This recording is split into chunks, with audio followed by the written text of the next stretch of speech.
રાજકોટ મહાપાલિકાના સત્તાધીશોની આવતીકાલે ટર્મ પૂર્ણ થાય તે પહેલા આજે ખાસ બોર્ડ બેઠક યોજાઈ હતી। 10 મિનિટની આ બોર્ડ બેઠકમાં જુદી જુદી 12 દરખાસ્તો મંજૂર કરવામાં આવી હતી। આ બેઠકમાં ફ્લાવર બેડના દંડના હપ્તાની પણ મંજૂરી અપાઈ છે। બોર્ડ બેઠક પહેલા જ વિપક્ષના નેતાએ ગુજરાત પ્રોવિઝનલ મ્યુનિસિપલ કોર્પોરેશન્સ એક્ટની રૂલ બુક સાથે મેયરને અપીલ કરી હતી। જીપીએમસી એક્ટની જોગવાઈ ઉપર જઈ શકતા નથી તેવી મેયરને રજૂઆત કરી આ દરખાસ્ત ન લાવવા અપીલ કરી છે। તેમ છતાં બોર્ડ બેઠકમાં ફ્લાવર બેડના દંડના હપ્તાની દરખાસ્ત લાવતા હવે વિપક્ષ આ મામલે મેયરને કોર્ટમાં લઈ જવાની ચીમકી ઉચ્ચારી છે।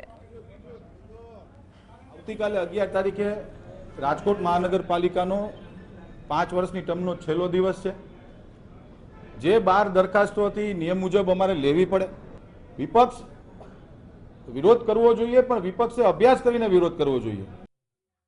ખાસ કિસ્સાની અંદર રાજકોટ મહાનગરમાં જે ફ્લાવર બેડનો જે ઇસ્યુ છે એમાં જે નિયત દરો નક્કી કર્યા છે એ દરો મુજબ કમ્પ્લીશન આપવું, તો એમાં 50 લાખ રૂપિયા સુધી ચેક આપી શકશે ને 50 લાખથી ઉપર કોઈ ન હશે તો એના 3 મહિનાના 1 વર્ષના 4 હપ્તા કરીને એને સુવિધા મળે, હપ્તા કરી દેવામાં આવે। કાયદાની જોગવાઈ મુજબ એ હપ્તા કરી દીધા। એની એક અર્જન્ટ બિઝનેસ દરખાસ્ત હતી જે આજે મંજૂર કરવામાં આવી છે।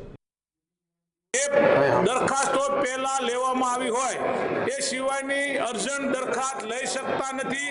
એ જીપીએમસી એક્ટની જોગવાઈની વિરુદ્ધ છે। એટલે કોર્ટમાં હું જવાનો છું, એમાં માન્ય મેયરશ્રીને પણ કોર્ટમાં ધકેડવાનો છું।